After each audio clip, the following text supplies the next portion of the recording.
semua pada saat ini selamat memuji memuliakan Tuhan.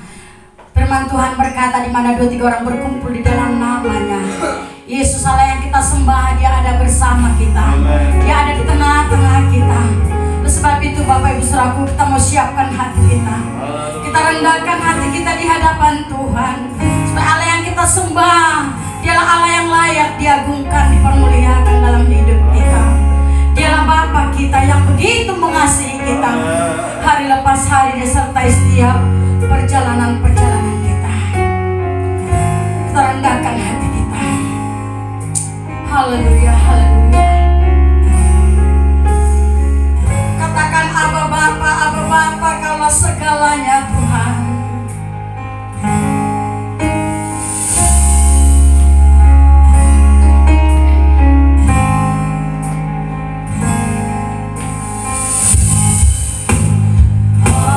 Bapa,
mengasihi kita. Dia telah berikan segalanya supaya saudara dan saya boleh selamat. Oleh sebab itu biar lebih dari segalanya kita agungkan nama Tuhan. Haleluya, haleluya. Tolong katakan, kami mau selalu dekat dengan Engkau Bapa. Kami mau selalu melekat dengan Tuhan, karena Engkaulah kekuatan kami, Engkaulah segalanya bagi kami. Sekali lagi katakan, Abba Bapa, Abba Bapa.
umat-Mu boleh masuk dalam hadirat-Mu. Kami percaya Tuhan, Engkau ada bersama kami di tempat ini, memberkati setiap ibadah kami dari awal pertengahan sampai akhirnya. Urapi setiap hamba-hamba-Mu yang ambil bagian, berikan kuasa-Mu Bapa, sehingga apa yang kami lakukan semuanya untuk hormat kemuliaan bagi nama Tuhan. Terima kasih, terpujilah Engkau. Hanya di dalam nama Tuhan Yesus Kristus kami mulai ibadah kami. Haleluya, amin.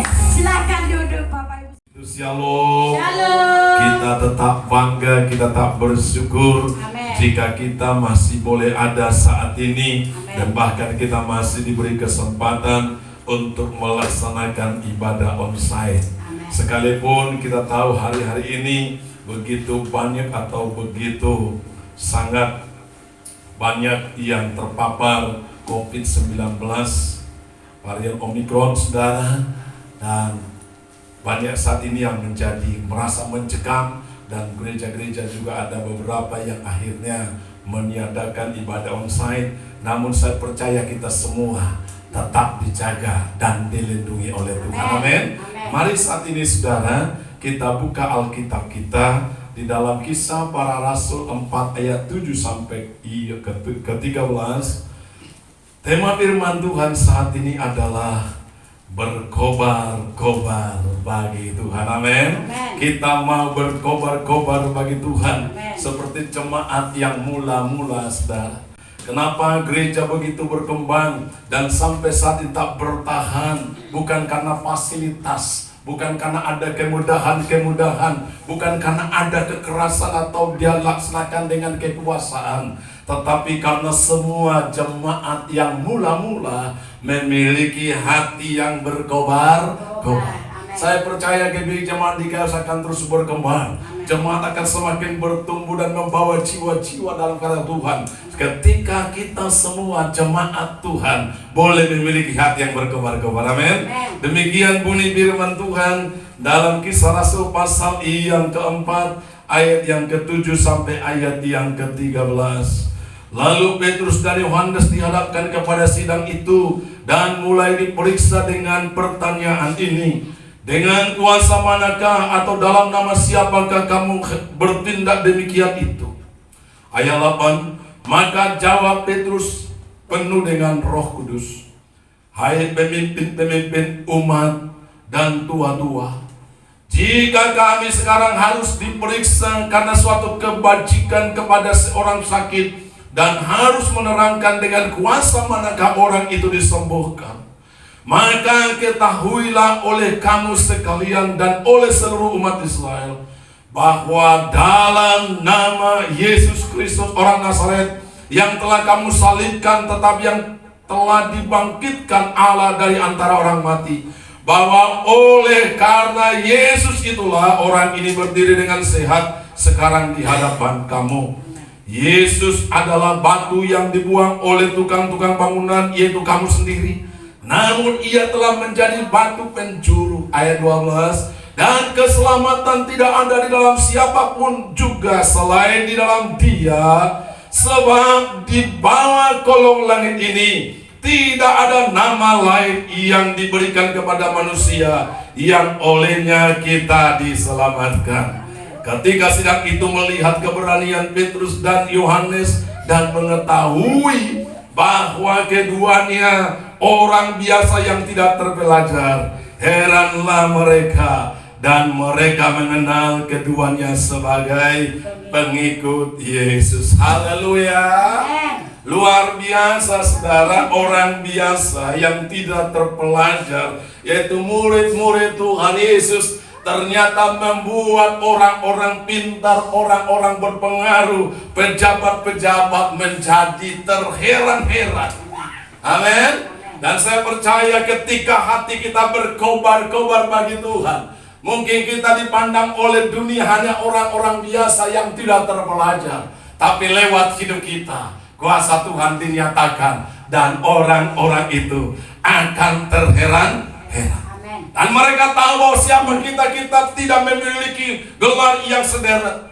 Mungkin kita tidak memiliki jabatan yang tinggi, tetapi mereka kenal bahwa kita adalah pengikut Yesus. Haleluya. Karena itu memiliki hati yang berkobar-kobar.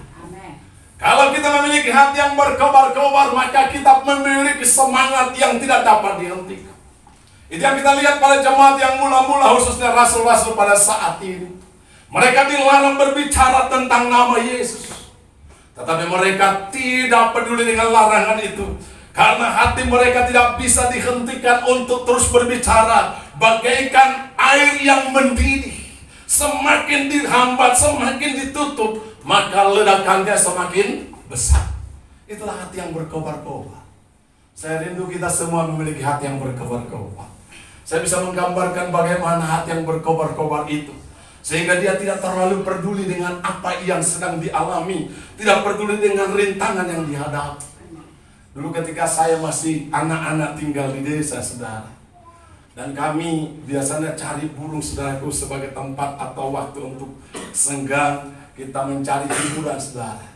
Saya nggak tahu nama bahasa Indonesianya, kalau di sana disebut pirong abaroba, burung abaroba, saudara. Nah, saudara, ini kalau anaknya itu bisa terbang, lalu terbangnya itu masih belum begitu jauh dan masih bisa capek, saudara. Sehingga bisa kita kejar dan kita tangkap.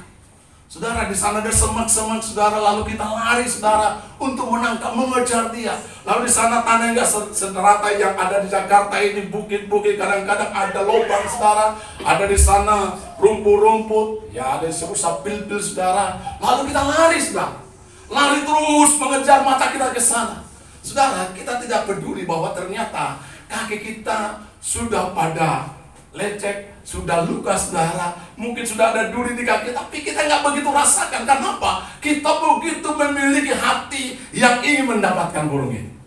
Lalu kemudian setelah kita dapatkan, setelah kita sukacitanya luar biasa. Kita ada beberapa orang dan kita yang pertama mendapatkan, yang merasakan bahwa kita menjadi orang yang berhasil dan pemenang, saudara. Lalu setelah sampai ditangkap ini, saudara, atau kita berhenti karena mungkin sudah kecapean, tidak bisa lagi menangkap, saudaraku. Kita lihat kaki kita lihat badan kita, pakaiannya sudah ada yang robek, dan juga kakinya sudah ada yang lecet, ada yang berdarah. Tapi kita tidak terlalu peduli. Karena apa? Ada kerinduan yang besar, hati yang berkobar-kobar untuk mendapatkan buruannya, amin. Itulah yang saya bayangkan selalu ketika seandainya saat ini kita lakukan itu di dalam pengiringan kita kepada Tuhan. Kita fokus kepada Tuhan dan memiliki kerinduan yang besar untuk dapat menemukan Tuhan, untuk dapat bersekutu dengan Tuhan. Maka kita menjadi orang yang membuat dunia ini dijungkir balikan dan orang-orang besar akan terheran-heran. Saat ini dalam konteks firman ini, saudara, adalah ketika Petrus dan Yohanes menyembuhkan seorang yang sakit lumpuh di gerbang indah bait Allah. Orang ini sudah kurang lebih berumur 40 tahun.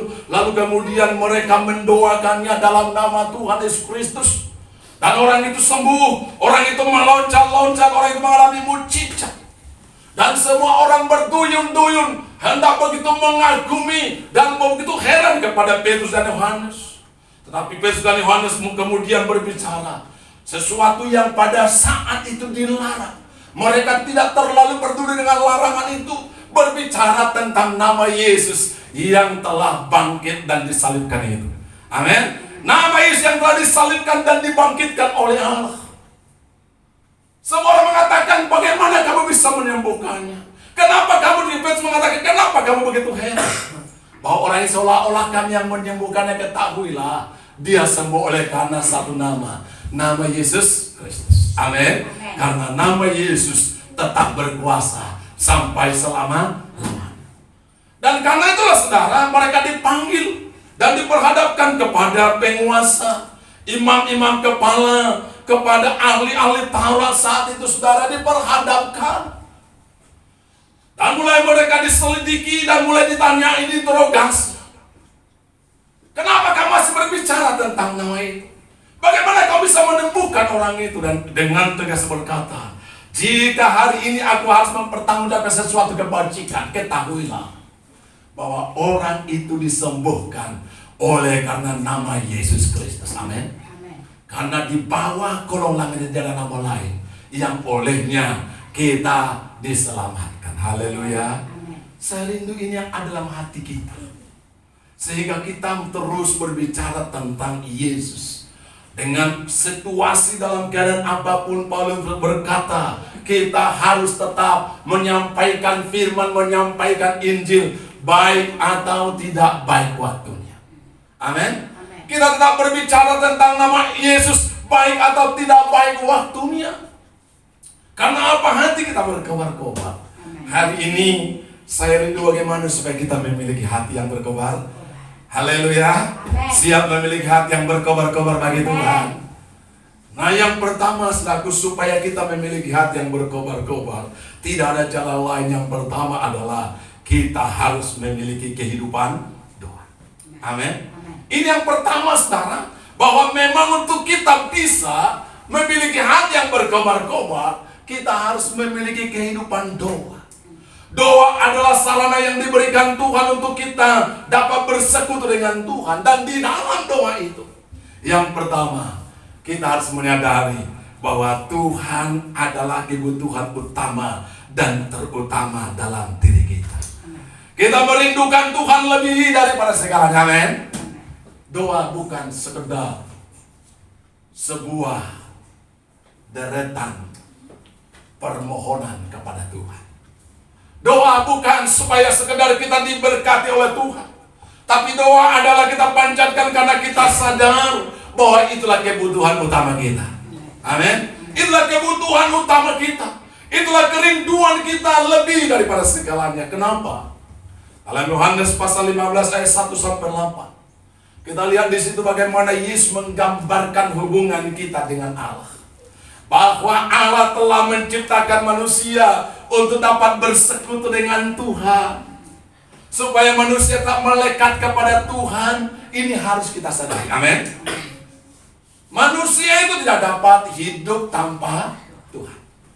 Karena manusia baru menjadi makhluk hidup ketika Tuhan menghembuskan nafas. Baru menjadi makhluk hidup. Artinya ketika ada hubungan sentuhan dengan Tuhan. Ketika manusia sudah terpisah dari Allah, mereka sudah mati pada hakikatnya. Nah, oleh karena itu saudara yang dikasih Tuhan, Yesus menggambarkan bagaimana kita harus memiliki kehidupan doa. Dan di dalam doa itu kita sadari bahwa Tuhan adalah kebutuhan utama dan yang terutama dalam hidup kita. Sehingga doa bukan sekedar kewajiban, tapi doa adalah kebutuhan yang selalu kita sangat perlukan dalam hidup kita. Amin. Dikatakan di situ bahwa akulah pokok anggur yang benar. Kamu adalah ranting. Perhatikan saudara.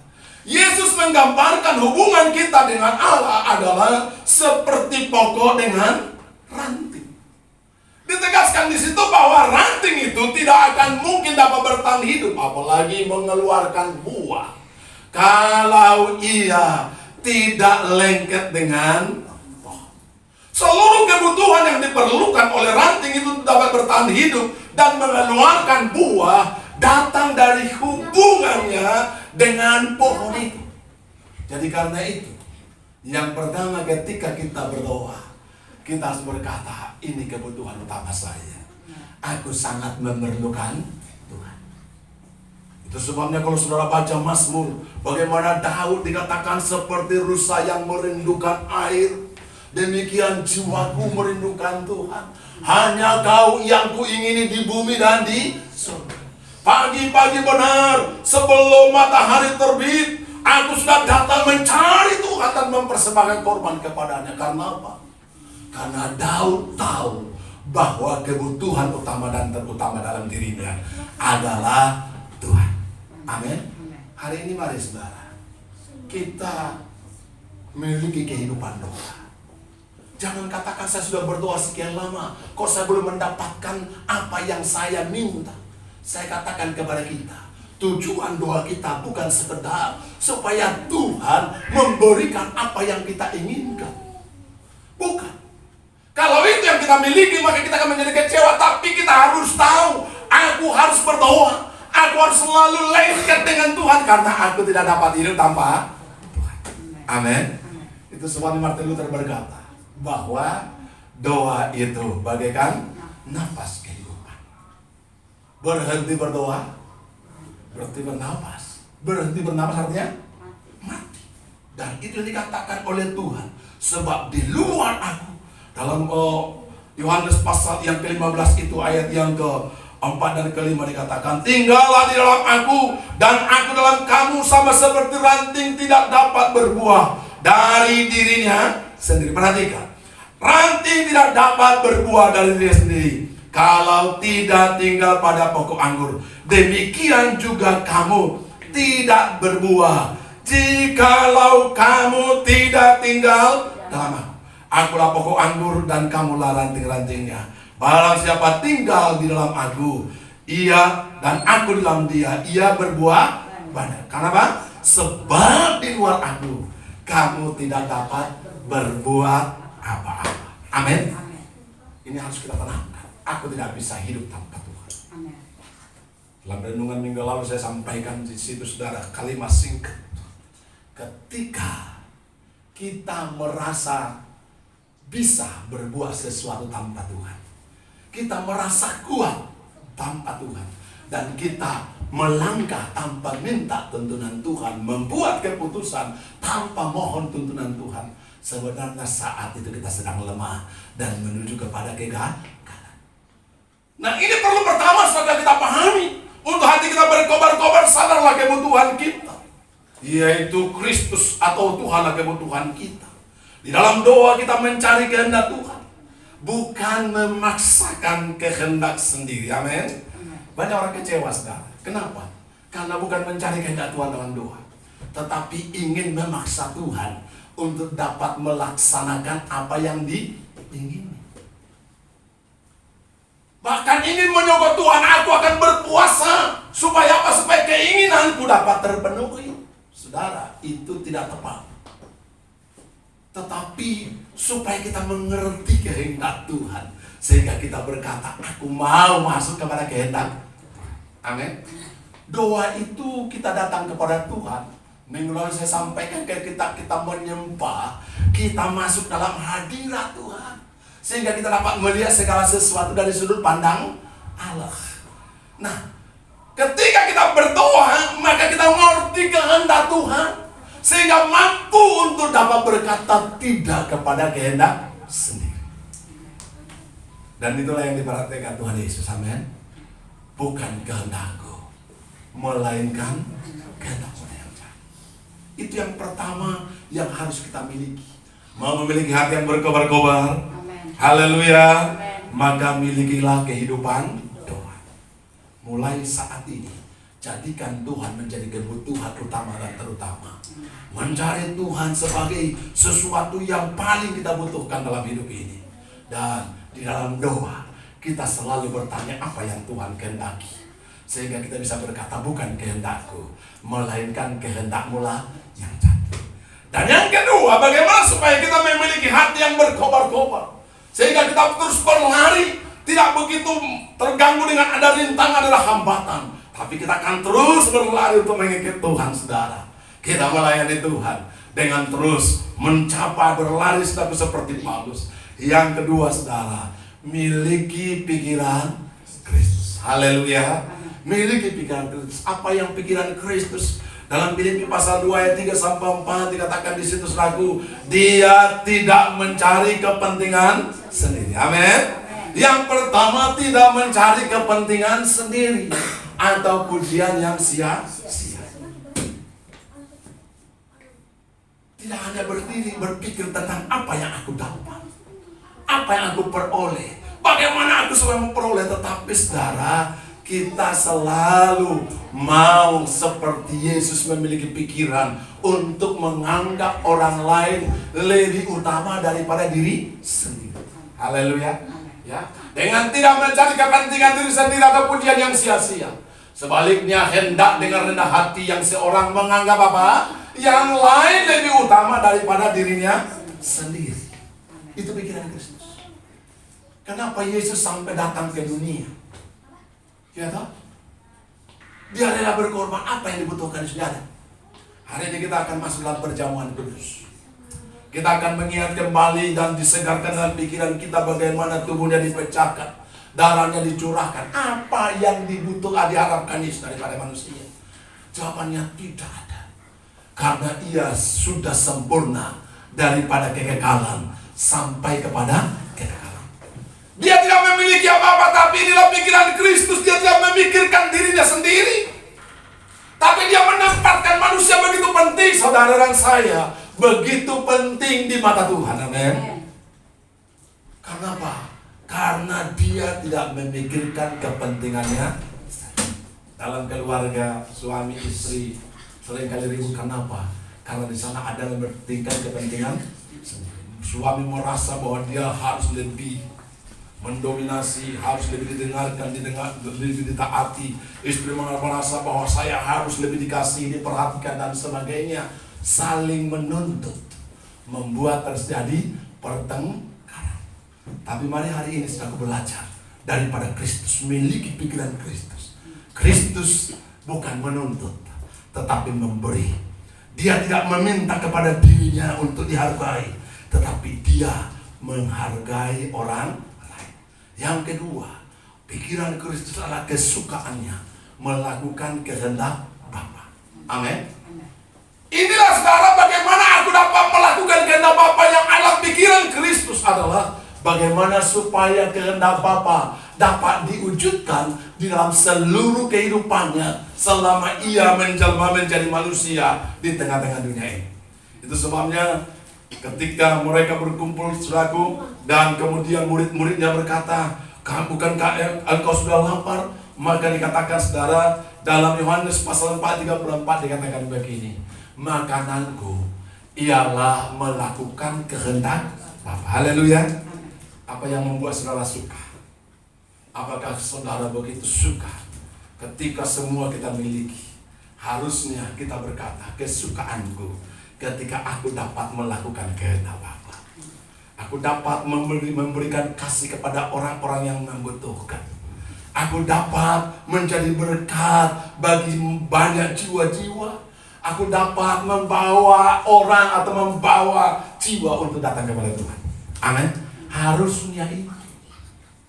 Tapi seringkali kesukaan kita, ketika kita mendapatkan hal-hal lahiriah, maka kita bersuka cita luar biasa.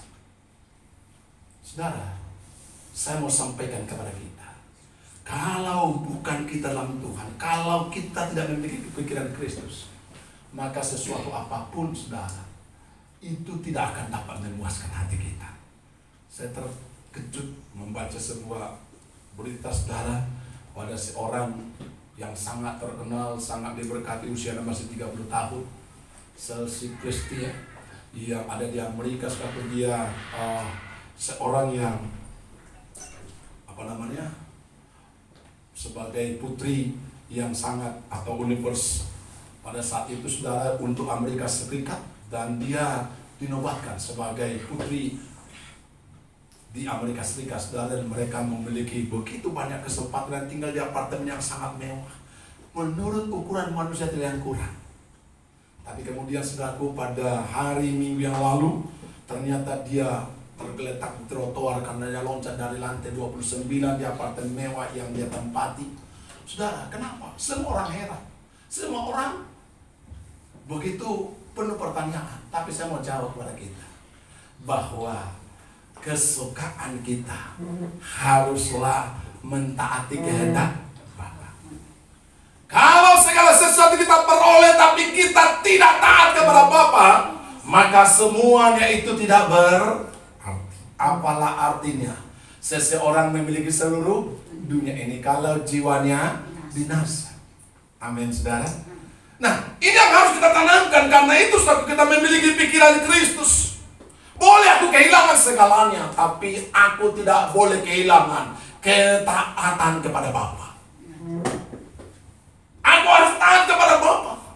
Boleh saya kehilangan teman, boleh saya kehilangan yang lain, tapi aku harus taat kepada Bapa. Dan itu yang dilakukan Yesus.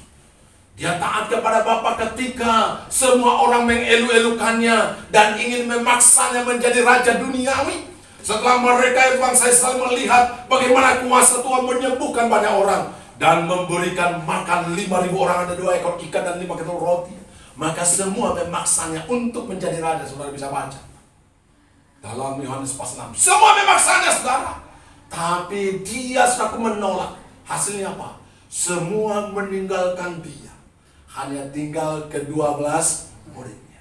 Tapi yang penting baginya aku melaksanakan kehendak Bapa. Itu pikiran Tuhan. Dan yang ketiga, saudara, adalah agar semua jiwa diselamatkan. Lewat apa? Lewat Injil.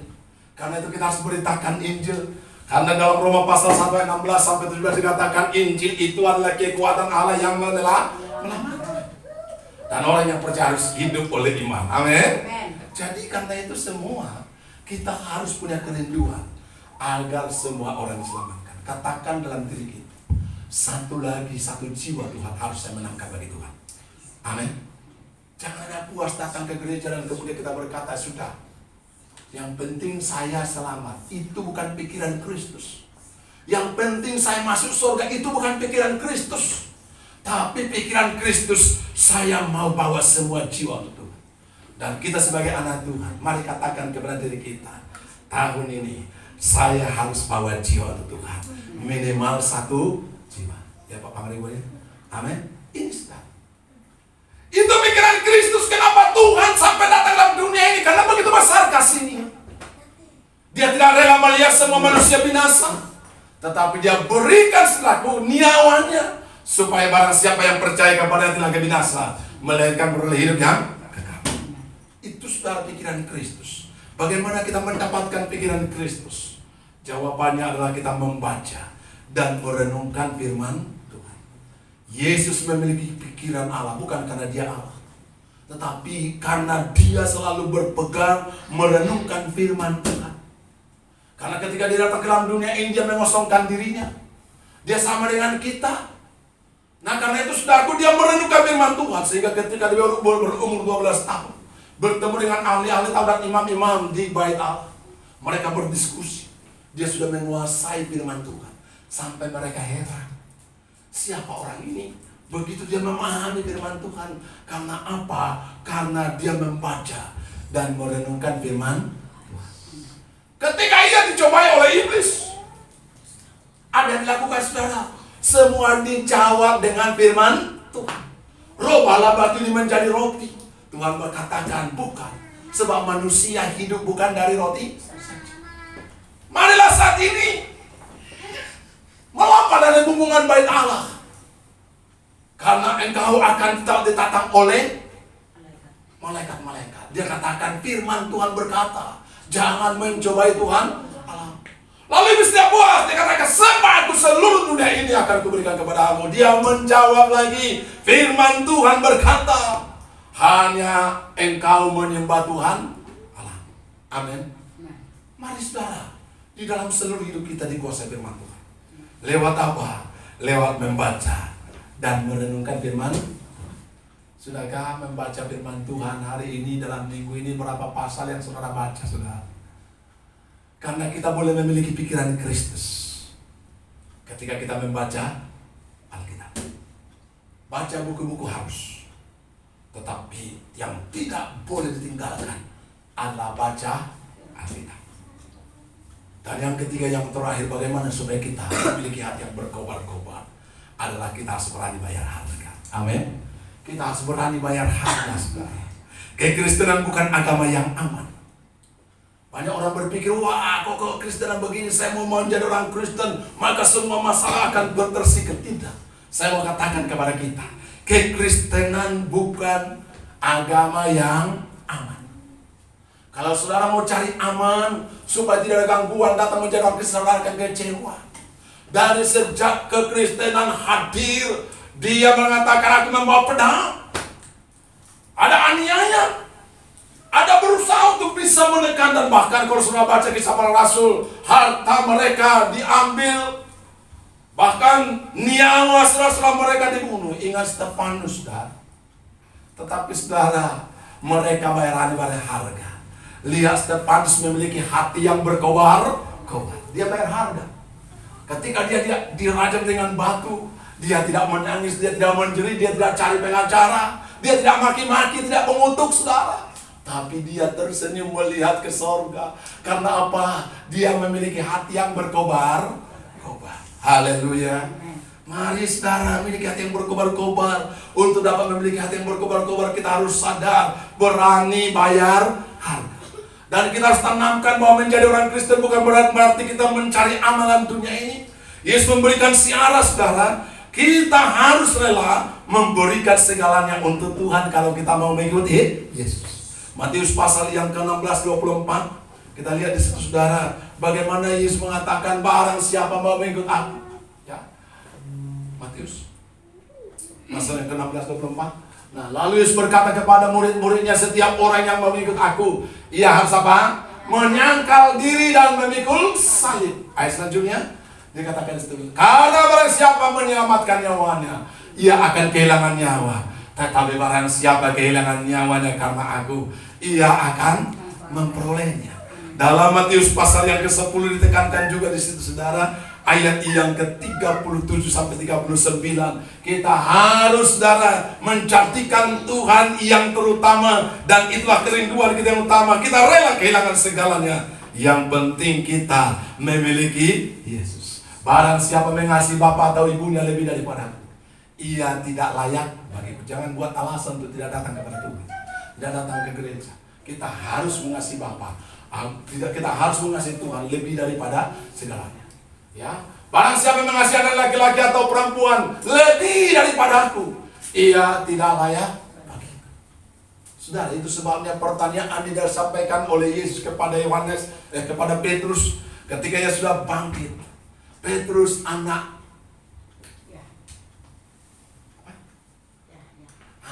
apakah engkau mengasihi aku lebih daripada segala? Jangan kita mengatakan aku mengasihi Tuhan. Aku mengasihi Tuhan lebih daripada segalanya. Berani bayar harga. Ingat sekali lagi, kekristenan bukan agama yang aman, tetapi kekristenan akan membawa kita semakin bertumbuh dalam kualitas karakter Kristus dan kita masuk dalam kekekalan. Tentu kita lihat setelah kita setia, maka kita diberkati. Banyak orang-orang Kristen diberkati, yes. Tapi saudaraku, mereka sudah bayar harga.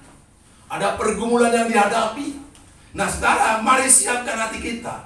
Kita harus berani bayar harga. Hidup bagi Kristus dan mati bagi Kristus. Tanamkan itu. Mana lebih mudah mati bagi Kristus atau hidup untuk Kristus? Kadang-kadang kan banyak orang mengatakan penting mati untuk Kristus. Nanti kalau udah kira-kira mau apa? Mau umur 70 tahun, lalu setialah mengikut Tuhan supaya mati bagi Kristus. Saudara, kita harus bukan hanya mati bagi Kristus, tapi kita juga hidup bagi Kristus. Seluruh hidup kita, dikatakan oleh Paulus bahwa hidup adalah Kristus, mati adalah keuntungan. Dalam Roma pasal 14 ayat 8, baik hidup maupun mati, kita adalah milik Kristus. Tidak seorang pun hidup untuk dirinya sendiri. Haleluya. Nah, bagaimana saudara? Hari ini kita harus hidup untuk Kristus. Hidup untuk Kristus artinya bahwa kita menunjukkan pelayanan kita kepada sesama kita. Mengasihi Tuhan itu artinya bahwa kita menunjukkan kasih kepada sesama kita. Kalau kita mengatakan aku mengasihi Tuhan tapi tidak mengasihi saudara kita yang kita lihat, Alkitab berkata itulah sebuah kebohongan. Kita harus menunjukkan kasih Kristus di tengah-tengah dunia ini. Maka kita hidup untuk Kristus, mati pun juga untuk Kristus. Dan yang terakhir saudara, bahwa kita berani bayar harga, memberikan kepada Tuhan apa yang telah kita terima dari Tuhan. Amin. Minggu lalu saya katakan bahwa segala sesuatu adalah titipan. Ya, titipan kepercayaan. Tidak ada milik kita seutuhnya. Pemilik yang sesungguhnya adalah Dia, Bapa di sorga. Amin. Nah, kita hanya dapat memberi apa yang sudah kita terima. Karena itu ketika saya memberi, saya tidak perlu membanggakan diri saya. Ya. Saya tidak perlu membanggakan diri kita. Karena apa? Karena kita hanya dapat memberi sebesar apa yang kita terima. Stephen ini saudara, mami dia bilang, beli dong baju mami. Kan begitu saudara, dia tantang saudara. Tapi kan dia katakan saya nggak bisa beli. Kenapa sampai hari ini? Karena dia masih kuliah, kebutuhannya baru bersumber dari kita.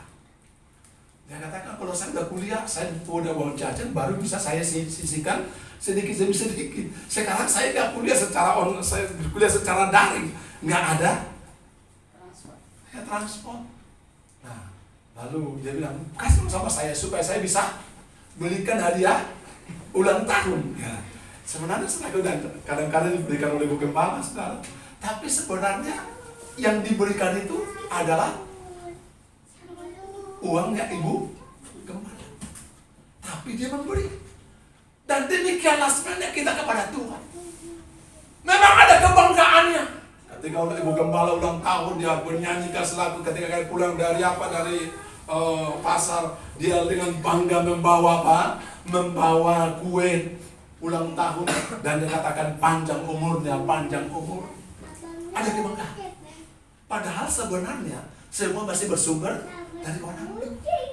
Itulah kita kepada Tuhan. Ketika kita sudah menerima segalanya daripada Tuhan, kita dapat memberikan segalanya untuk Tuhan. Dan kita hanya dapat memberi sesuatu yang daripada Tuhan.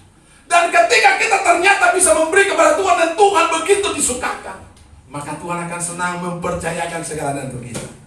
Ini bayar harga. Itu sebabnya yang paling berharga yang kita berikan dalam Roma pasal yang ke-12 ayat 2, persembahkanlah tubuhmu sebagai persembahan yang hidup dan berkenan kepada Tuhan. Amin. Mari miliki hati yang berkobar-kobar bagi Tuhan. Ada kehidupan doa.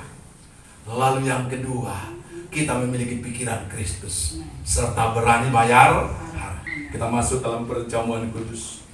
Kami undang Bapak Pengarip untuk boleh maju ke depan. Salibnya selama mulia.